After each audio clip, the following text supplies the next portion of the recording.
NORML, unlike any other marijuana or drug reform organization, is built from the ground up by grassroots activists.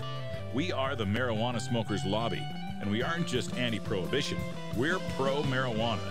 Every week, we take some time to talk to the citizens of local NORML chapters across the country and around the world, as well as others who are working to make a difference in the fight to end adult marijuana prohibition.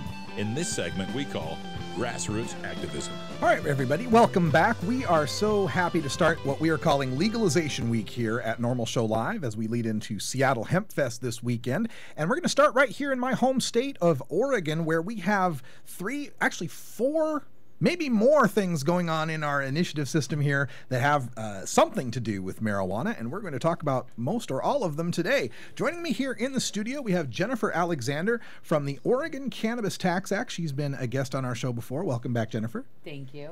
Also joining us, and that's your mic, make sure you're close to that, and then also joining us for the first time here in studio, Robert Wolf from the Oregon Marijuana Policy Initiative. Hi, Robert. Yeah, good day, and I'm glad to be here. You know, we've had you on the show before in your role as doing testimony at the State House. We've played a lot of those videos, right. Some of our listeners will be familiar with you from that. So thank you so much with OMPI. And then joining us by telephone later on in this interview segment will be Leland Berger, a NORML Legal Committee attorney who's also working with Sensible Oregon, which is another one of the groups proposing a marijuana measure. I'm going to start this conversation with Robert with OMPI here to talk about the non-legalization proposal. You have a proposal for medical patients, something that has been vexing us for years here in the community, is trying to get access to the medical patients. So let's tell people about that initiative first. Yeah, thanks. We do have two measures, and one calls for medical marijuana health centers, avoiding the perhaps controversial term of dispensary, but that's what it means. And the measure is very, very simple. It authorizes or orders the Oregon Health Authority to create these medical marijuana health centers and to take into account all the necessary factors such as geographic distribution, a supply system as well as the distribution system, security for the outlets, and all kinds of other factors. And it was written as simply as possible because I think Measure 74 and the measures before that were all very complex and confusing to voters, and that the complexity also gave our opponents ways to drag us down, ways to talk about something other than the basic question of should there be medical marijuana dispensaries in Oregon? And since the answer to that is obviously yes, I want to give the voters the easiest possible chance to vote yes. Excellent idea there. Now, with this initiative to have these medical marijuana centers, how would it be run? Is there does that leave it to the state to come up with these, with how they should be run, or is that in the initiative itself? We punted the whole thing to the Oregon Health Authority because I don't want to pre-decide how the system is going to be run. Instead, I want the voters to have something simple to look at, something simple to say yes to, and I also think that by making the measure very simple, we'll force our opponents to address the question instead of focusing on the details. We're going to put together a committee that will have a full detailed proposal ready so that when we win in November, we can go to the health authority on November 7th and say, now that we've won, here's what we're going to do, and we'll be in a very strong position to come out of the gate with a great detailed proposal. Do you worry that that might be criticized, though, as, oh, we've got the, remember Johnson's secret plan to win Vietnam, right? The secret plan, or was it Nixon, one or the other, but the secret plan here to make these MMCs run, but we won't tell you until it's voted on. Well, we're not going to tell the Oregon Health Authority until it's voted on, but we're going to have a committee of people from within the community that from all aspects, especially involving the clinics and existing co-ops and dispensary-like units to participate. And it'll be a very open process. Everybody will have a chance to chime in at the health authority through the public participation process.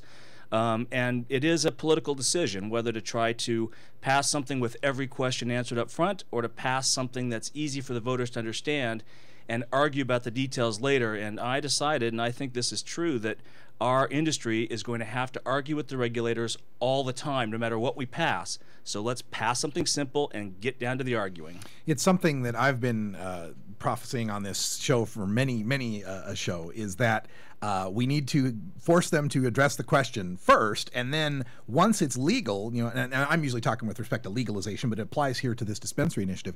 Once you've got the concept of, yes, this should be allowed and legal, then you're arguing from the position of legality rather than arguing, if you're trying to set the rules now, you are the criminals trying to set the rules. Our polling shows a 68% approval rate for a simple should there be dispensaries question in Oregon. And if we can win an election with a 68% of the vote, that's going to put us in a very strong place. We'll have a political mandate to go out and do our thing. And when it comes to these dispensaries, we've seen other states, and I always like to take looks at other states to learn the good and the bad.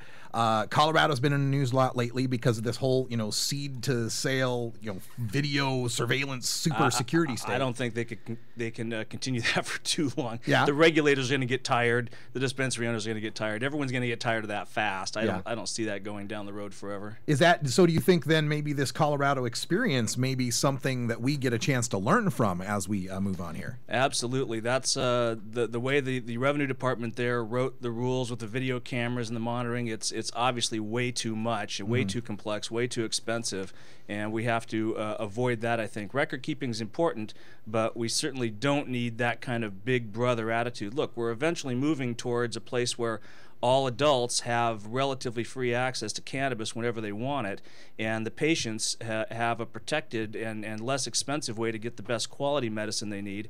And it's important to realize that we're part of a momentum, a movement, a change that's coming. It's almost overwhelming to see how much positive stuff is happening. In Oregon, I think there's probably 600,000 people that smoke cannabis at least once in a while for some reason. We are the biggest constituency group in the state for any issue whatsoever. We just have to motivate a lot of our fellow cannabis users to get on board, and we can run things politically around here. And that's why we're having Legalization Week here on Normal Show Live. We're speaking with Robert Wolf from OMPI, the Oregon Marijuana Policy Initiative. Initiative. Give them a website address if they want to look that up. OMPIcampaign2012.org. All right. We're also sitting here with Jennifer Alexander from the Oregon Cannabis Tax Act, and joining us by telephone now, Leland Berger, attorney with the Normal Legal Committee and working with Sensible Oregon. Leland, can you hear me? I can hear you. Greetings from the Downtown Justice Center is what they call it. I prefer to think of it as the Criminal Arts Building or the House of Pain. The Criminal Arts Building. Downtown. Well, it is really artsy. It houses the Downtown Detention Center and some courtrooms, and I appreciate your having me on the show on behalf of Sensible Oregon. Well, yes, thank you for calling in. I know you're awfully busy there, and I hope that some justice was served. You were able to have a good day in court today. Well, here's hoping too. It hasn't quite happened yet. I haven't been in court. Yet either. So I did catch the tail end of what Bob was saying, and I don't know that under any of the three proposals that anybody can guarantee what regulations there will be on the distribution of cannabis. I wanted to make that clear. Basically what legalization supporters are looking at is either a statutory repeal of cultivation and possession and a requirement for regulation for dispensing, which is what Sensible Oregon proposes. A constitutional amendment that would more or less do the same thing, which is what OMPI and its supporters are doing, in the Oregon Cannabis Tax Act, which is latest incarnation of more complex proposal that, and I'd rather not speak for Jennifer or Paul Stanford or anybody about. All right, well, let's talk about the Sensible Oregon proposal, because this is the newest one to me. I've been through the OMPI stuff and the OCTA stuff, so tell our listeners what the Sensible Oregon proposal actually is. Well, sure, I'd be glad to. The Sensible Oregon proposal is a statutory initiative. It's modeled after the Sensible Washington initiative, and for my part, I was inspired by a presentation at the Normal Conference here in Portland about a year ago, I think, this fall, where Dick Evans from Northampton, Massachusetts, explained that alcohol prohibition ended when the state refused to enforce the federal law. Functionally, what that means is by not having a state prohibition. And simply, what the Sensible Oregon initiative does is it repeals the prohibition against cultivation and possession for adults 21 or older, and it mandates that the Oregon Health Authority promulgate rules to govern the distribution. Okay. That's basically what it is, and it's a pretty simple concept, and we think it would result, in the same kind of benefits that I'm guessing Bob spoke about in terms of the constitutional amendment. But, the difference between a constitutional amendment and a statutory initiative is that a statutory initiative is easier to get on the ballot. It's, in my opinion, more likely to pass. And the downside is that the legislature can repeal it. We had that experience in Oregon where, with the death with dignity, where the legislature repealed it and the people have to vote it in twice. Right. But I don't know that that's likely to happen. I mean, there have been efforts or suggestions that if certain things happen, the Medical Marijuana Act would be repealed by the legislature. And I just think this far into it, that's just not likely. Right. Well, we're speaking with Leland Berger by telephone. He's in court there in Salem and talking about the Sensible Oregon proposal. We had been talking to Robert Wolf about his the dispensary proposal, but that you brought up the legalization proposal. Let's go back to Robert here and talk about your constitutional amendment proposal. And what Lee referred to here is how much more difficult it might be able to get on the ballot. Well, let me be clear. I'm not supporting a legalization initiative. It's definitely a decriminalization initiative, and it allows the state to set civil penalties once you exceed certain limits that are not defined. Again, this is a very simple two-sentence initiative, or excuse me, a constitutional amendment proposal that would require the state to eliminate criminal penalties for personal marijuana behavior so that no one goes to jail. I call this a really good first step. And again, the rules will have to be discussed later on if and when the measure passes. We do have to get a lot more signatures, but we see the 2012 election cycle as the best time for a product like this because we'll have more voters overall, way more Democratic voters, thanks to President Obama's anticipated $1 billion campaign to drive the vote out for the Democratic side. And also, as Lee said, we don't want the legislature to mess with it. Once it's in the Constitution, it's likely going to stay there for a long, long time. And the state of Oregon, the cannabis users in the state of Oregon need that kind of protection. There's 600,000 of us at some level, and we need to get the cops off our backs, and no one should be going to jail for nonviolent personal use of marijuana, period, and this would help us get there. Now, as far as you said something about it not setting a particular limit, but at a certain amount, it would be they could enact civil penalties. We call it personal use amounts, and those are defined in law now, I believe, as 6 plants and 150 grams of smokable cannabis. And the limits may stay there, or we may have to fight over resetting those limits. But yeah, any personal use amount, and above that there could be the potential for civil penalties. And of course, if the measure passes, then we'll be going in to argue for the most lenient possible penalties and the greatest possible amounts of personal possession, and arguing against any proposal to punish people severely in a civil thing. But look, right now, if you have an ounce and a gram or 1 plant, you're a felon, and that ruins your life. Every time you apply for a job or housing or date somebody, you got to reveal this horrible piece of information that can screw up your whole life. That's not fair. Look, 600,000 of us use cannabis in Oregon. I think that means it's automatically legal. Is there anything that 600,000 people in Oregon do that should still be illegal? Yeah, I can't think of anything. Now, as far as the signature requirements, how many signatures do you need for the amendment process? We're going to need about 118,000 valid signatures, and our proposal calls for collecting between 180 and 200,000 overall signatures. Okay. And it's an expensive endeavor. I think it'll take $300,000 to $400,000. We've just launched an in-state fundraising drive at the website, and we have significant proposals in front of a couple of the national drug policy reform groups.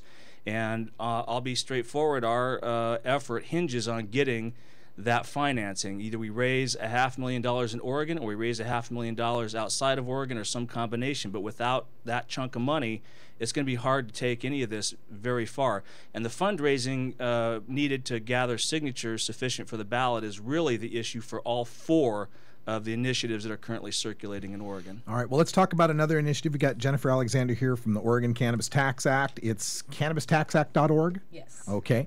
And the Sensible Oregon proposal that Leland Berger is talking about is sensibleoregon.org. So, Jennifer, Oregon Cannabis Tax Act, how is this different from what's being proposed by Sensible Oregon or OMPI? Well, a couple of the key differences are that we define a regulatory system. Sorry. Okay. We define a regulatory system modeled after alcohol laws in Oregon. And so basically for 21 and over, you'd be able to go into a state licensed store and purchase your cannabis if you so desired. It also does allow for personal use and cultivation, which is a similarity among all three of the legalization proposals. The hemp aspects are another big, huge thing about ACTA, and it's one of the main reasons why I'm so passionate about it. I think hemp is a huge economic contributor to our future here. I think that in Oregon especially, hemp has a huge potential to take off. So we are going to legalize hemp for industrial uses as well without a DEA permit, which is what's currently holding up hemp cultivation in Oregon. The 2009 legislature legalized hemp with a DEA permit, but the DEA doesn't give those permits. Right. So that those are the main differences. Our proposal also says to give back the tax revenue that's earned from the sale of psychoactive cannabis through those state licensed stores to the state general fund. So we anticipate some revenue coming in through there. It varies in estimates, but using Myron's estimates, we're looking at about $140 million or more in tax revenue for the state of Oregon from the sales of the cannabis alone. Like I said, my economic vision of how ACTA saves our economy is not through the cannabis sales, but through the hemp jobs created, industries created. There's so much that can go there, but those would be the key differences, I think. So unlike the OMP, yeah, go ahead, Lee.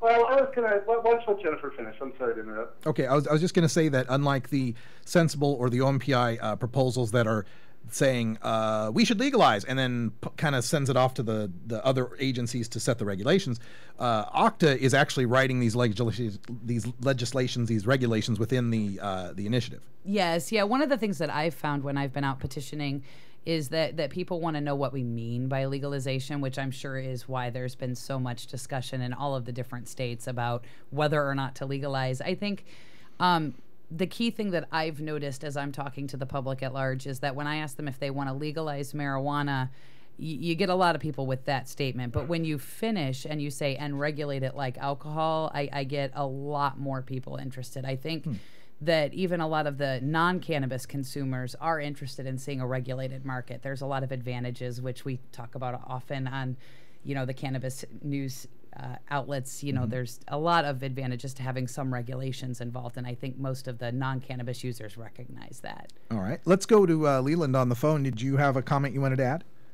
Well, I had just three things, if I could. First of all, I want to preface what I have to say by saying that I think all three of us would sign each other's initiative.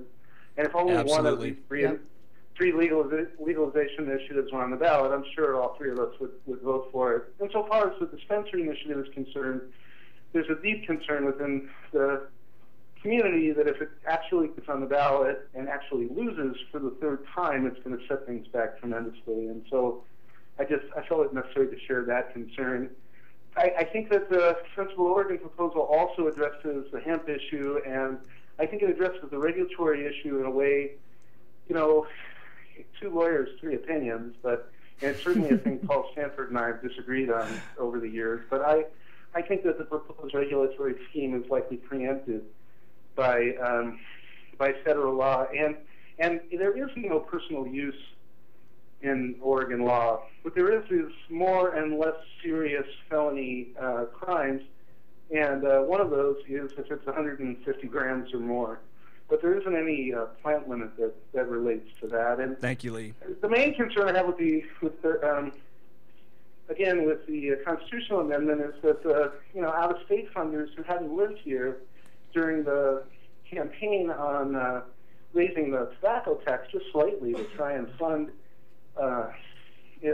treatment and prevent, well, no, to make it so that to discourage children from buying tobacco products, lost because it was a constitutional amendment. And I have a deep concern that aversion to amending the Constitution for things other than discriminating against gay people and imposing draconian so-called victims' rights or mandatory minimum sentencing just is not likely to succeed. What I'd like to see, and what I've spoken with both Bob and Jennifer and some of their backers about, is, once we have ballot titles for the three initiatives, polling on all three, and then uniting behind whichever one looks like it's most likely to win.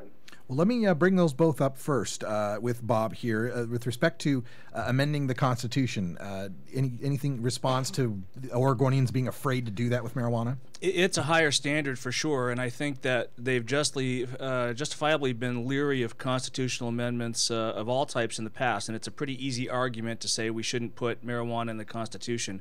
But it's not marijuana, it's civil justice for an amazingly large chunk of our population, which is under threat from the police for what is a very common behavior and shouldn't be under threat from the police at all. And this is the only way to keep the legislature from messing with it. And we took concepts of several kinds to the National Drug Policy Reform Groups that are the source of most of the money for most of the campaigns in the United States that succeed.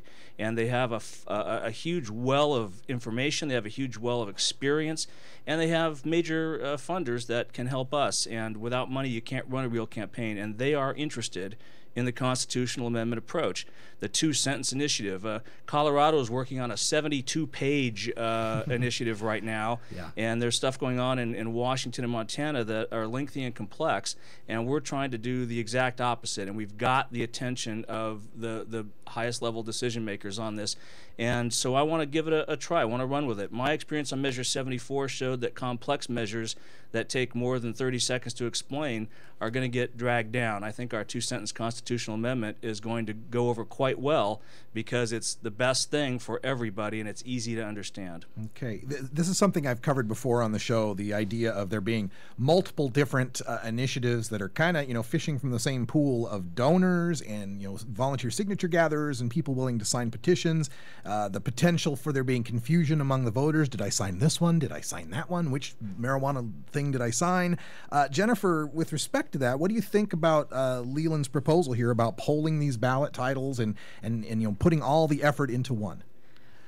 In all honesty, for me personally, and Lee has a lot more experience than I do in cannabis activism. I mean, I definitely want to note that. So I trust that his experience is probably valid. But at the same time, I feel like putting all of our efforts into one initiative is much more risky than multiple initiatives. Now, on the downside, there are 3 or 4, if you include the dispensary and proposal, that are like you said, kind of fishing through the same barrel for fundraising. But I think that there's a lot more people out there and a lot smaller criteria for what needs accomplished, so that we aren't necessarily needing the exact same.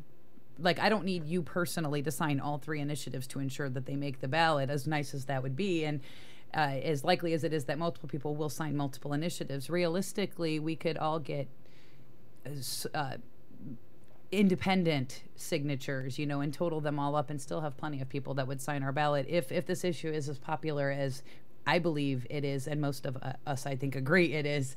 There are plenty of people that use cannabis that support changing the laws, and in my experience, there's plenty of people that don't use cannabis that support changing the laws. So I feel like there's cooperation that we can do together, in supporting each other's efforts, because ultimately we're all fighting for the same thing, which is to end prohibition. But I don't think that we have to compete with each other over who's going to sign whose petition or who's going to fund whose petition. I think that we can work together to get them all on the ballot and let the voters pick the one in that way. I think that a poll can be sometimes unreliable, and I think that if we were to discard the various choices, that we might end up not getting anything. If we put all of these forward, if any one of them stalls out along the process, that would be unfortunate, and it would eliminate some of the mutual need. But at the same time, I think that we can all work together and all make the ballot, all cross support each other, and all vote for all three of them, and then that makes such a loud statement to our state and our federal government, and ultimately I think it would be more difficult for them to undo it if we can work together and get all three of them passed. And Bob, same question to you as far as, you know, do you see a problem with there being multiple initiatives, or is it kind of inevitable and you work with what you get? I think it's inevitable. You know, I put out some considerable effort to get everyone to follow me, sort of, but people have their own ideas and their own initiatives. I do think that many initiatives gathering signatures and potentially 4 questions on the ballot regarding cannabis means that people will get an impression that this issue is so important and that the time to make a decision is so imminent that they'll realize that they've got to pick one and go with it, or pick them all and go with it. And if we pass them all and there's some conflict, I'm happy to go argue about that all day too. That would be a dream scenario. Yes. But in the meantime, we've got a continuum of proposals, and people can, you know, bite off as big a chunk of marijuana reform as they're comfortable with. All right, Leland? I was going to say, I want some of what Jen and Bob's been smoking, because the only thing free initiatives all pulling on more or less or gathering signatures on more or less the same issue does is make it less likely that anybody's going to get on the ballot. Gotta stay positive. The flip side, though, is that, you know, I've been involved in marijuana politics here in Oregon for 15 years or so, and things seem more unified and more friendly this time than they have in election cycles past.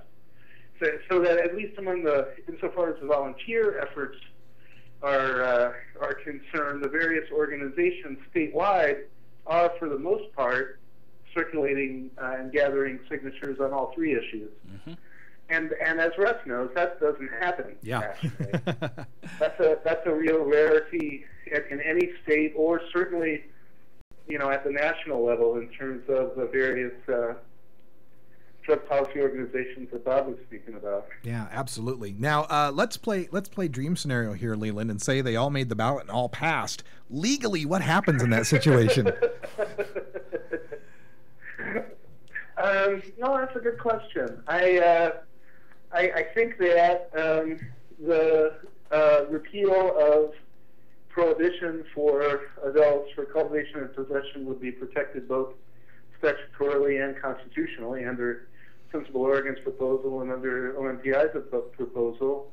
And again, if it survived a preemption challenge, then cannabis would be regulated by, you know, in the manner that OCTA prescribed, or the legislature would, since both OCTA and Sensible Oregon are statutory provisions, the legislature would, you know, do something.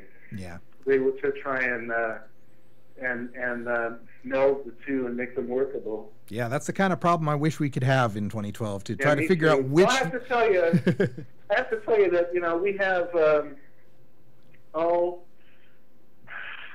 we have problems in Oregon that other people wish they had problems with. I had a situation last week with a guy who had a large garden here in Portland in the city, and it was bothering the neighbors, and I posted on the normal legal committee list about, has anybody else run into this problem? And a guy in Kansas wrote back, we wish we had those problems.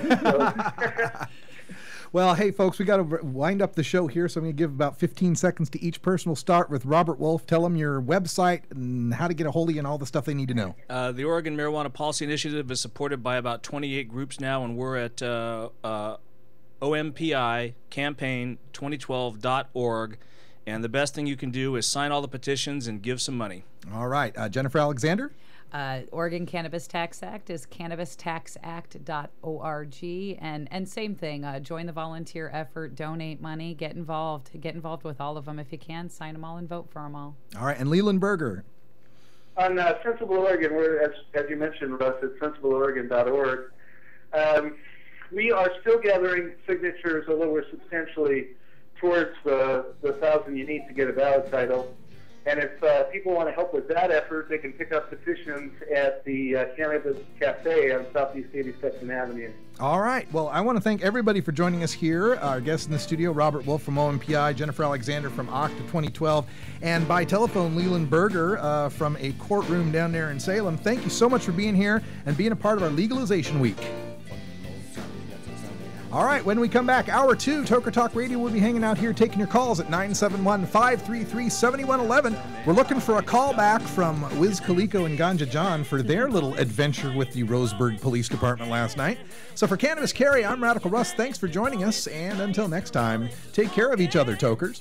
And make sure to tune in tomorrow, Tuesday. We have Dale Sky Jones from Oaksterdam University on legalization in California, Mason Tavert on Wednesday, legalization in Colorado, and on Thursday, Allison Holcomb and Doug Hyatt with legalization in Washington. Take it easy. This is Normal Show Live.